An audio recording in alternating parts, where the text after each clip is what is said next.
ಏನಾದ್ರೂ ನಿಮಗೆ ಒಬ್ಬರ ಜೊತೆ ಮಾತಾಡೋದಕ್ಕೆ ನಾಚಿಕೆ ಆದ್ರೆ ಅಥವಾ ಬೇರೆಯವ್ರ ಜೊತೆ ಮಾತಾಡೋದಕ್ಕೆ ಬರಲ್ಲ ಮತ್ತೆ ನೀವು ಧೈರ್ಯದಿಂದ ಮಾತಾಡಬೇಕು ಅಂದ್ರೆ ಆಗ ಈ ವಿಡಿಯೋ ನಿಮ್ಗೋಸ್ಕರ ಇದೆ ನೋಡಿ. ಮಾತನಾಡುವ ಕಲೆ ಒಂದು ಈ ರೀತಿ ವಿಷಯ, ಅದು ನಿಮ್ಮ ಲೈಫ್ ನ ಎಲ್ಲಾ ಸ್ಟೇಜ್ ಅಲ್ಲೂ ಕೆಲಸಕ್ಕೆ ಬರುತ್ತೆ. ಬದಲಿಗೆ ನೀವು ಲೈಫ್ ಅಲ್ಲಿ ಯಾವುದೇ ಫೀಲ್ಡ್ ಅಲ್ಲಿ ಆದ್ರೂ ಕೆಲಸ ಮಾಡ್ತೀರಿ. ಇದೊಂದು ಈ ರೀತಿ ಕಲೆ, ಇದರಿಂದ ನೀವು ಯಾರಿಗಾದ್ರೂ ಇಂಪ್ರೆಸ್ ಮಾಡಬಹುದು, ಯಾರಿಂದಾದ್ರೂ ನಿಮ್ಮ ಮಾತನ್ನ ಒಪ್ಪಿಸಬಹುದು ಮತ್ತೆ ಒಬ್ಬರ ಎಮೋಷನ್ ಕೂಡ ನಿಯಂತ್ರಣದಲ್ಲಿ ಇಡಬಹುದು. ಈ ವಿಡಿಯೋದಲ್ಲಿ ನಾನು ನನ್ನ ಎಕ್ಸ್ಪೀರಿಯನ್ಸ್ ಮತ್ತೆ ಬುಕ್ ನ ಹೆಲ್ಪ್ ತಗೋತಾ ಇದ್ದೀನಿ. ಅದರ ಹೆಸರಿದೆ how to talk to anyone. ಇದನ್ನ ಬರೆದಿದ್ದಾರೆ ಲಿಲ್ ಲೌಂಡಿಸ್.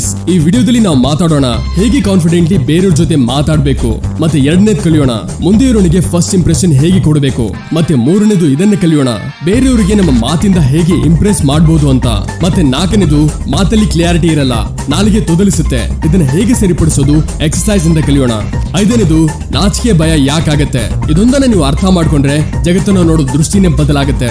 ಲಾಸ್ಟ್ 2 ಪಾಯಿಂಟ್ಸ್ ಮಿಸ್ ಮಾಡ್ಲೇಬೇಡಿ, ಯಾಕಂದ್ರೆ ಇದನ್ನ ಸ್ವತಃ ಸೆಲೆಬ್ರಿಟೀಸ್ ಕೂಡ ಫಾಲೋ ಮಾಡ್ತಾರೆ. ಅದಕ್ಕೆ ಈ ವಿಡಿಯೋ ತುಂಬಾ ಉದ್ದ ಏನಿಲ್ಲ, ಎಲ್ಲಾ ವಿಷಯಗಳನ್ನ ಈ ವಿಡಿಯೋದಲ್ಲಿ ಹೇಳ್ತಾ ಇದ್ದೀನಿ. ಅದಕ್ಕೆ ಸ್ವಲ್ಪ ಪೇಷನ್ಸ್ ಇಟ್ಟು ಈ ವಿಡಿಯೋನ ನೋಡಿ. Number 5, fear. ಏನಾದ್ರೂ ನಿಮಗೆ ಬೇರೆಯವ್ರ ಜೊತೆ ಮಾತಾಡೋದಕ್ಕೆ ಹೆದರಿಕೆ ಆಗ್ತಿದ್ರೆ, ಗೊತ್ತಿಲ್ಲ ಮುಂದೆ ಇರೋನಿಗೆ ಏನನ್ಸುತ್ತೋ, ನಾನು ಹೀಗೆ ಹೇಳಿದ್ರೆ ನನ್ ಬಗ್ಗೆ ಏನ್ ಮಾತಾಡ್ತಾರೋ ಅಥವಾ ಏನ್ ಹೇಳ್ಬೇಕು ಅನ್ನೋದು ನಿಮ್ಗೆ ಅರ್ಥನೇ ಆಗ್ತಿಲ್ಲ, ಏನಾದ್ರೂ ನೀವೇ ಹೆದರಿಕೆನ ಮುಗಿಸ್ಬೇಕು ಅಂತ ಇದ್ರೆ ಆಗ ಅದಕ್ಕೆ ನೀವು ಮೊದಲು ಕೆಲವು ಪ್ರಾಕ್ಟೀಸ್ ಮಾಡ್ಬೇಕಾಗತ್ತೆ. ಹೇಳ್ತಾರೆ ಪ್ರಾಕ್ಟೀಸ್ ಮೇಕ್ಸ್ ಮ್ಯಾನ್ ಪರ್ಫೆಕ್ಟ್. ಎಷ್ಟು ನೀವು ಪ್ರಾಕ್ಟೀಸ್ ಮಾಡ್ತಿರೋ ಅಷ್ಟೇ ನೀವು ಪರ್ಫೆಕ್ಟ್ ಆಗ್ತಾ ಹೋಗ್ತೀರಾ. ಈ ನಿಮ್ಮ ಕೈಯಲ್ಲಿ ಫೋನ್ ಏನಿದೆ ಇದನ್ನ ಕೇವಲ ರೀಲ್ ಸ್ಕ್ರೋಲ್ ಮಾಡೋದಕ್ಕೆ ಯೂಸ್ ಮಾಡಬೇಡಿ, ನಿಮ್ಮ ಒಳಗೆ ಒಂದು ಸ್ಕಿಲ್ಸ್ ಕಲಿಯೋದಕ್ಕೆ ಯೂಸ್ ಮಾಡಿ. ಈ ಫೋನ್ ಇಂದ ನೀವು ಆನ್ಲೈನ್ ಅಲ್ಲಿ ಜನಗಳ ಜೊತೆ ಮಾತಾಡಬಹುದು. ಇಂಟರ್ನೆಟ್ ಅಲ್ಲಿ ನಿಮಗೆ ಆಪ್ ಸಿಗುತ್ತೆ, ಅಲ್ಲಿ ಜನರು ತಮ್ಮ ಇಂಗ್ಲಿಷ್ ಪ್ರಾಕ್ಟೀಸ್ ಮಾಡೋದಕ್ಕೆ ಬರ್ತಾರೆ. ಅಲ್ಲಿಂದ ನೀವು ಯಾರಾದ್ರೂ ಸ್ಟ್ರೇಂಜರ್ ಜೊತೆ ಮಾತಾಡಬಹುದು. ಎರಡನೇದು ಕಸ್ಟಮರ್ ಕೇರ್. ಇಲ್ಲಿ ನಿಮ್ಗೆ ಕನ್ನಡ ಮತ್ತೆ ಇಂಗ್ಲಿಷ್ ಅಲ್ಲಿ ಮಾತಾಡೋದಕ್ಕೆ ಆಪ್ಷನ್ ಸಿಗುತ್ತೆ. ಅಟ್ಲೀಸ್ಟ್ ಪ್ರತಿಯೊಂದು ಕಸ್ಟಮರ್ ಕೇರ್ ಇಂದ 2-3 ನಿಮಿಷ ಮಾತಾಡುವ ಪ್ರಯತ್ನ ಮಾಡಿ. ನಾನು ಇದನ್ನ ಹೇಳಿದ್ದೀನಿ, ಎಷ್ಟು ನೀವು ಪ್ರಾಕ್ಟೀಸ್ ಮಾಡ್ತಿರೋ ಅಷ್ಟು ನೀವು ಪರ್ಫೆಕ್ಟ್ ಆಗ್ತಾ ಹೋಗ್ತೀರಾ. ಈಗ ಮೂರನೇದು ಸೋಷಿಯಲ್ ಮೀಡಿಯಾದಲ್ಲಿ ನಿಮ್ಮ ಕಾಂಟೆಂಟ್ ಕ್ರಿಯೇಟ್ ಮಾಡಿ. ನೀವು ಯಾವ ಫೀಲ್ಡ್ ಅಲ್ಲಿ ಚೆನ್ನಾಗಿದ್ದೀರೋ ಆ ತರಹದ ವಿಡಿಯೋ ಮಾಡಿ. ಯಾವಾಗ ನೀವು ಕ್ಯಾಮ್ರಾ ಮುಂದೆ ಹೇಳ್ತಿರೋ ಮಾತಾಡೋದಕ್ಕೆ ಶುರು ಮಾಡ್ತಿರೋ ಆಗ ನಿಮ್ಮ ನಾಲಿಗೆ ಸ್ಪಷ್ಟವಾಗಿ ಓಪನ್ ಆಗುತ್ತೆ. ಅದರಿಂದ ನೀವು ಇನ್ನೂ ಚೆನ್ನಾಗಿ ಹೇಳೋದಕ್ಕಾಗತ್ತೆ ಮತ್ತೆ ಇದರಿಂದ ನಿಮ್ಮ ಹೆದರಿಕೆ ಕೂಡ ಮೆಲ್ಲ ಮೆಲ್ಲಗೆ ಕಡಿಮೆ ಆಗ್ತಾ ಹೋಗುತ್ತೆ.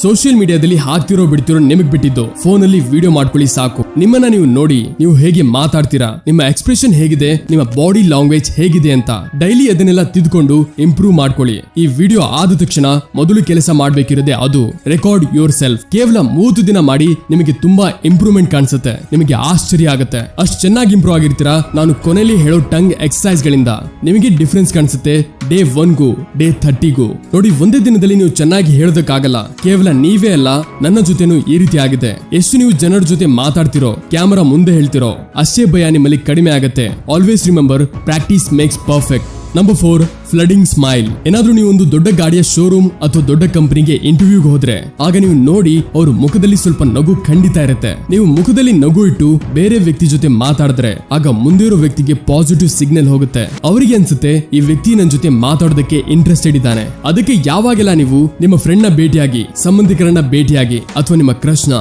ಆಗ ಮುಖದಲ್ಲಿ ಸ್ವಲ್ಪ ಮುಗುಳ್ನಗೆ ಇರ್ಲಿ. ಮತ್ತೆ ಮಾತಾಡಬೇಕಾದ್ರೆ ಆಗ ಮುಂದೆ ಇರೋನ ಕಣ್ಣಲ್ಲಿ ನೋಡಿ ಮಾತಾಡಿ. ಇದರಿಂದ ನೀವು ಮುಂದೆ ಇರೋನಿಗೆ ಇನ್ನೂ ಪ್ರೊಫೆಷನಲ್ ಕಾಣ್ತೀರಾ. ಇದನ್ನ ನೀವು ನೋಡ್ಬೇಕಂದ್ರೆ ಆಗ ಅಕ್ಕಪಕ್ಕದ ಶೋರೂಮ್ ಹೋಗಿ ಯಾವ್ದಾದ್ರು ಸೇಲ್ಸ್ ಮ್ಯಾನ್ ಹತ್ರ ಮಾತಾಡಿ. ಯಾರಾದ್ರೂ ಒಬ್ಬ ಒಳ್ಳೆ ಸೇಲ್ಸ್ ಮ್ಯಾನ್ ಇದ್ರೆ ಅವರಿಂದ ನೀವು ನಿಮಗೆ ಇಷ್ಟ ಇಲ್ದಿರೋ ವಸ್ತುನು ಖರೀದಿ ಮಾಡ್ತೀರಾ. ಯಾಕಂದ್ರೆ ಆ ಜನರ ಕಮ್ಯುನಿಕೇಶನ್ ಸ್ಕಿಲ್ಸ್ ನೆಕ್ಸ್ಟ್ ಲೆವೆಲ್ ಅಲ್ಲಿ ಇರುತ್ತೆ. ಬೇರೆಯವ್ರ ಜೊತೆ ಮಾತನಾಡುವ ಕಲೆ ಒಂದು ಈ ರೀತಿ ಕಲೆ ಇದೆ. ಅದರಿಂದ ನೀವು ಸುಲಭವಾಗಿ ಯಾರಿಂದ ಆದ್ರೂ ನಿಮ್ಮ ಮಾತನ್ನ ಒಪ್ಪಿಸಬಹುದು. Number 3, save with their name. ಏನಾದ್ರೂ ನೀವು ಬೇರೆಯವರಿಗೆ ಅವರ ಹೆಸರಿಡಿದು ಕರೆದರೆ ಇದು ಅವರಿಗೆ ತುಂಬಾ ಇಷ್ಟ ಆಗುತ್ತೆ. ಇನ್ಫ್ಯಾಕ್ಟ್ ಅವರು ನಿಮ್ಮಿಂದ ತುಂಬಾ ಇಂಪ್ರೆಸ್ ಆಗ್ತಾರೆ. ಸೈಕಾಲಜಿ ಪ್ರಕಾರ ಆಲ್ಮೋಸ್ಟ್ ಪ್ರತಿಯೊಬ್ಬ ವ್ಯಕ್ತಿಗೆ ಅವರ ಹೆಸರು ತುಂಬಾ ಇಷ್ಟವಾದದ್ದು. ಅದಕ್ಕೆ ಯಾವಾಗ ಒಬ್ಬರನ್ನ ಭೇಟಿ ಆಗ್ತಿರೋ ಆಗ ಈ ರೀತಿ ಹೇಳಿ, ಹಾಯ್ ರಾಹುಲ್, ಹೇಗಿದ್ಯಾ, ಏನ್ ಸಮಾಚಾರ.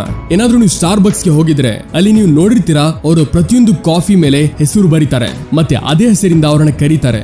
ಅಲ್ಲೂ ಅವರು ಈ ಸೈಕಾಲಜಿನ ಯೂಸ್ ಮಾಡ್ತಾರೆ. ಅದಕ್ಕೆ ಯಾವಾಗ ನೀವು ಒಬ್ಬರ ಜೊತೆ ಭೇಟಿ ಆಗ್ತಿರೋ ಅಥವಾ ಅವರನ್ನ ಕರಿತಿರೋ ಆಗ ಅವರ ಹೆಸರಿಡಿದು ಕರೀರಿ.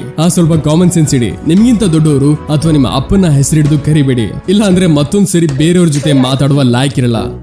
ಜೋಕ್ಸ್ ಅಪಾರ್ಟ್, ಏನಾದ್ರೂ ಇನ್ನೂ ಡೀಟೇಲ್ ಆಗಿ ತಿಳ್ಕೋಬೇಕು ಅಂದ್ರೆ ಆಗ ಈ ಬುಕ್ ನ ಖಂಡಿತ ಓದಿ. ಇದು ನಿಮಗೆ ಕನ್ನಡ ಮತ್ತೆ ಇಂಗ್ಲಿಷ್ ಎರಡಲ್ಲೂ ಸಿಗುತ್ತೆ.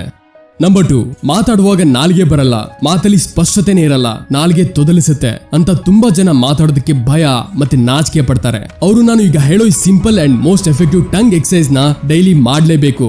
ಇದೇ ಎಕ್ಸರ್ಸೈಸ್ ಗಳನ್ನ ಸೆಲೆಬ್ರಿಟೀಸ್ ಕೂಡ ಮಾಡೋದು. ನಿಮ್ಮ ಸ್ಪೀಚ್ ಕೇವಲ 6 ತಿಂಗಳಲ್ಲಿ ಕ್ಲಿಯರ್ ಆಗುತ್ತೆ. ನೀವು ಎಕ್ಸರ್ಸೈಸ್ ನ ರೆಗ್ಯುಲರ್ ಆಗಿ ಮಾಡಿದ್ರೆ ನೀವೇ ಡಿಫರೆನ್ಸ್ ಕಂಡು ಹಿಡಿಬಹುದು. ಸ್ಪೀಚ್ ಕ್ಲಿಯಾರಿಟಿಗೆ ತುಂಬಾ ಮುಖ್ಯ ಇದೆ ನೀವು ನಿಮ್ಮ ಟಂಗ್ ಮಸಲ್ಸ್ ಮೇಲೆ ಕೆಲಸ ಮಾಡೋದು. ಯಾಕಂದ್ರೆ ಪ್ರತಿಯೊಂದು ಆಲ್ಫಾಬೆಟ್ಸ್ ನ ಉಚ್ಚಾರಣೆ ಮಾಡ್ಬೇಕಂದ್ರೆ ನಿಮ್ಮ ಟಂಗ್ ಬೇರೆ ಬೇರೆ ಪೊಸಿಷನ್ ಅಲ್ಲಿ ಇರುತ್ತೆ. ಹೇಗೆ ಜಿಮ್ ಅಲ್ಲಿ ಬೈಸಿಪ್ ಮಸಲ್ಸ್ ನ ಟ್ರೈನ್ ಮಾಡ್ತೀವೋ ಹಾಗೆ ಸ್ಪೀಚ್ ಕ್ಲಾರಿಟಿಗೆ ಟಂಗ್ ಮಸಲ್ಸ್ ನ ಮೂವ್ ಮಾಡೋದು ಅವಶ್ಯಕತೆ ಇದೆ. ನಡೀರಿ ಶುರು ಮಾಡೋಣ ಕೆಲವು ಸಿಂಪಲ್ ಎಕ್ಸರ್ಸೈಸ್ ಇಂದ. First warm up. ನಿಮ್ಮ ನಾಲಿಗೆನ ಆಚೆ ತೆಗಿರಿ ಮತ್ತೆ ಕೈಯಿಂದ ಸಪೋರ್ಟ್ ಕೊಡಿ ಮತ್ತೆ ಯೋಚನೆ ಮಾಡಿ ನಿಮ್ಮ ಮುಂದೆ ಒಂದು ದೊಡ್ಡ ಕೊಳ ಇದೆ ಅಂತ ಮತ್ತೆ ನೀವೊಂದು ಜಿಂಕೆ ರೀತಿ ಬೇಗ ಬೇಗ ನೀರು ಕುಡಿತಿದ್ದೀರಾ. ಈ ಎಕ್ಸರ್ಸೈಸ್ ನ 5 ನಿಮಿಷ ತನಕ ಮಾಡಿ. ಗಮನದಲ್ಲಿರ್ಲಿ, ಮಿಡಲ್ ಅಲ್ಲಿ ನಾಲ್ಗೆ ಸ್ಟ್ರೆಚ್ ಆಗ್ತಾ ಇರುತ್ತೆ, ಇದೇ ಇದರ ಲಾಭ. Next exercise number 2, tongue rotation. Tongue ನ ರೊಟೇಟ್ ಮಾಡಿ 20 times clockwise and 20 times anticlockwise. Final stretching 10 times left side stretch ಮಾಡಿ ಮತ್ತೆ 10 ಟೈಮ್ಸ್ ರೈಟ್ ಸೈಡ್ ಎಕ್ಸರ್ಸೈಸ್ ಶುರು ಮಾಡಿ. ನೆನಪಿರ್ಲಿ 6 ತಿಂಗಳು ಕಂಟಿನ್ಯೂಸ್ಲಿ ಮಾಡಬೇಕು. Second step tongue twisters. ಇದು ತುಂಬಾ ಫನ್ನಿ ಆಗಿರುತ್ತೆ ಮತ್ತೆ ತುಂಬಾನೇ effective. Seashells on the seashore. Faster. Seashell on the seashore. Try it. Kacha papad, pakka papad, kacha papad, pakka papad, kacha papad, pakka papad. I'm really fond of tongue twisters. Very body bought some butter, but the butter was better than she bought some better to make the butter better. ಈ tongue twisters ನ daily practice ಮಾಡಿ. ಇದನ್ನ screen shot ಹೊಡ್ಕೊಳ್ಳಿ. Starting ಅಲ್ಲಿ ಪದಗಳನ್ನ ನೀಟಾಗಿ ಅರ್ಥ ಮಾಡ್ಕೊಂಡು ಓದಿ, ನಿಧಾನವಾಗಿ 2-3 ಬಾರಿ, ಆಮೇಲೆ ಫಾಸ್ಟ್ ಆಗಿ ಹೇಳಲು ಟ್ರೈ ಮಾಡಿ. ನಾನೀಗ ನಿಮ್ಗೆ 5-6 ಡೆಮೋ ತೋರಿಸ್ತೀನಿ, ಆದ್ರೆ ನನ್ನ ಜೊತೆಲೆ ಹೇಳಿ. ಕಪ್ಪು ಕುಂಕುಮ ಕೆಂಪು ಕುಂಕುಮ, ಕಪ್ಪು ಕುಂಕುಮ ಕೆಂಪು ಕುಂಕುಮ, ಕಪ್ಪು ಕುಂಕುಮ ಕೆಂಪು ಕುಂಕುಮ.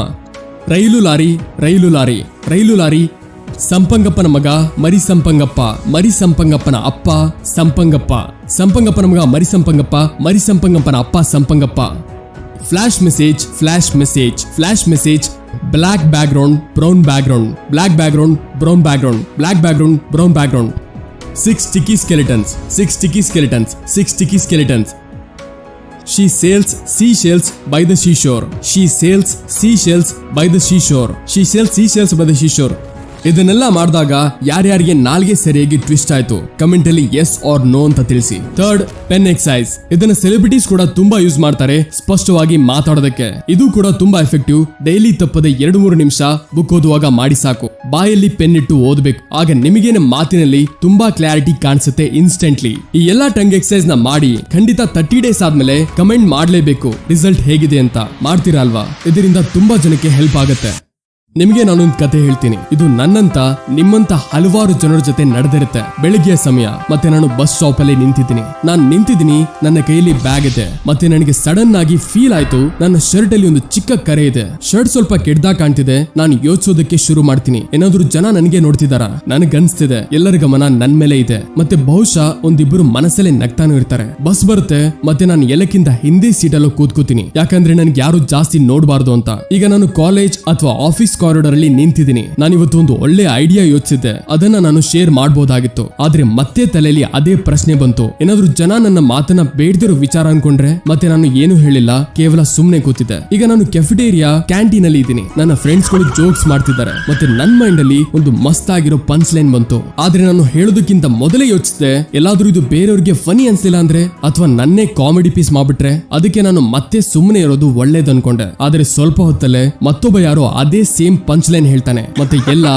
ಜೋರಾಗಿ ಕೇಕೆ ಹೊಡ್ಕೊಂಡು ನಗೋದಕ್ಕೆ ಶುರು ಮಾಡಿದ್ರು. ಇಡೀ ದಿನ ನಾನು ನನ್ನ ಎಷ್ಟು ಡಿಸಿಷನ್ ಗಳನ್ನ ತಡೆದೆ ಅಂದ್ರೆ ಅದು ಕೇವಲ ಈ ಭಯದಿಂದ. ಜನ ನನ್ನನ್ನ ನೋಟಿಸ್ ಮಾಡ್ತಿದ್ದಾರೆ, ನನ್ನನ್ನ ಜಡ್ಜ್ ಮಾಡ್ತಿರ್ಬೋದು. ಆದ್ರೆ ಸತ್ಯ ಏನು? ಜನ ತಮ್ಮದೇ ಪ್ರಾಬ್ಲಮ್ಸ್, ತಮ್ಮದೇ ಟೆನ್ಷನ್ ಗಳಲ್ಲಿ ಬಿಸಿ ಇರ್ತಾರೆ. ಅವ್ರಿಗೆ ನಮ್ಮ ಬಟ್ಟೆಗಳು, ನಮ್ಮ ಐಡಿಯಾಸ್, ನಮ್ಮ ಹೇರ್ ಸ್ಟೈಲ್ ಅಥವಾ ನಮ್ಮ ಜೋಕ್ಸ್ ಇದರಿಂದ ಜಾಸ್ತಿ ಏನು ವ್ಯತ್ಯಾಸ ಬೀಳಲ್ಲ ಎಷ್ಟನ್ನ ನಾವು ಯೋಚಿಸ್ತೀವೋ. ಇದನ್ನ ಹೇಳ್ತಾರೆ ಸ್ಪಾಟ್ ಲೈಟ್ ಎಫೆಕ್ಟ್. ಅಲ್ಲಿ ನಮಗೆ ಅನ್ಸುತ್ತೆ ಇವರೆಲ್ಲ ನಮಗೆ ನೋಟಿಸ್ ಮಾಡ್ತಿದ್ದಾರೆ, ಇಡೀ ಜಗತ್ತಿನ ಗಮನ ನಮ್ಮ ಮೇಲೆ ಇದೆ ಅಂತ. ಆದ್ರೆ ನಿಜವಾಗ್ಲೂ ನಮ್ಮ ಮೇಲೆ ಯಾರು ಗಮನನೇ ಕೊಡಲ್ಲ. ಸ್ಪಾಟ್ಲೈಟ್ ಎಫೆಕ್ಟ್ ಒಂದು ಸೈಕಾಲಜಿಕಲ್ ಫಿನಾಮಿನಾನ್. ಇದನ್ನ 1999ರಲ್ಲಿ ಥಾಮಸ್ ಗಿಲೋವಿಚ್ ಮತ್ತೆ ಅವರ ಜೊತೆಗಾರರು ಡಿಸ್ಕವರ್ ಮಾಡಿದ್ರು. ಇದರ ಕಾರಣ ಇದೆ ನಮ್ಮ ಮೈಂಡ್. ಯಾಕಂದ್ರೆ ನಾವು ನಮ್ಮನ್ನ ನಮ್ಮ ಜಗತ್ತಿನ ಸೆಂಟರ್ ಅಂತ ಅನ್ಕೊಳ್ತೀವಿ ಮತ್ತೆ ನಮಗನ್ಸುತ್ತೆ ಬಾಕಿ ಜನ ಕೂಡ ನಮಗೆ ಅದೇ ಇಂಟೆನ್ಸಿಟಿಯಿಂದ ನೋಟಿಸ್ ಮಾಡ್ತಿದ್ದಾರೆ. ನ್ಯೂರೋ ಸೈನ್ಸ್ ನ ಪ್ರಕಾರ ನಮ್ಮ ಬ್ರೈನ್ ಸೋಷಿಯಲ್ ಸರ್ವೈವಲ್ ಗೆ ಹಾರ್ಡ್ ವೈರ್ಡ್ ಇದೆ. ನಮಗನ್ಸುತ್ತೆ ನಾವೇನಾದ್ರೂ ಸರಿಯಾಗಿ ಕಾಣಿಸ್ಲಿಲ್ಲ ಅಂದ್ರೆ, ವಿಚಿತ್ರವಾಗಿ ಕಾಣಿದ್ರೆ ಅಥವಾ ಅಥವಾ ನಾವೇನಾದ್ರೂ ಆಕ್ವರ್ಡ್ ಮಾಡಿದ್ರೆ ಆಗ ಬಾಕಿ ಜನ ನಮಗೆ ಜಡ್ಜ್ ಮಾಡ್ತಾರೆ. ಆದ್ರೆ ನಿಜ ಏನಂದ್ರೆ ಬಾಕಿ ಜನ ಕೂಡ ತಮ್ಮದೇ ಸ್ಪಾಟ್ ಲೈಟ್ ಅಲ್ಲಿ ತಗಲಾಕೊಂಡಿರ್ತಾರೆ. ಅಂದ್ರೆ ಎಲ್ಲರಿಗೂ ತಮ್ಮ ಬಗ್ಗೆನೇ ಚಿಂತೆ ಇರುತ್ತೆ. ಯಾರು ನಿಮ್ಗೆ ಅಷ್ಟೇನು ನೋಡ್ತಿಲ್ಲ ಎಷ್ಟನ್ನ ನೀವು ಯೋಚಿಸ್ತಿರೋ. ಅದಕ್ಕೆ ಮುಂದಿನ ಸರಿ ಯಾವಾಗ ನಿಮ್ಗೆ ಅನ್ಸುತ್ತೋ ಎಲ್ಲ ನಿಮಗೆ ನೋಡ್ತಿದ್ದಾರೆ ಅಂತ ಆಗ ಕೇವಲ 1 ಸೆಕೆಂಡ್ ನಿಂತ್ಕೊಳ್ಳಿ ಮತ್ತೆ ಯೋಚಿಸಿ, ನಿಜವಾಗ್ಲೂ ಎಲ್ಲ ನಿಮ್ಮನ್ನೇ ನೋಡ್ತಿದಾರ ಅಥವಾ ಇದೆಲ್ಲ ನಿಮ್ಮ ತಲೆಯಲ್ಲಿ ಓಡ್ತಿರೋದಾ? ಕಮೆಂಟ್ ಸೆಕ್ಷನ್ ಅಲ್ಲಿ ಹೇಳಿ. ನೀವು ಯಾವತ್ತಾದ್ರೂ ಸ್ಪಾಟ್ಲೈಟ್ ಎಫೆಕ್ಟ್ ನ ಫೀಲ್ ಮಾಡಿದೀರಾ ಅಂತ.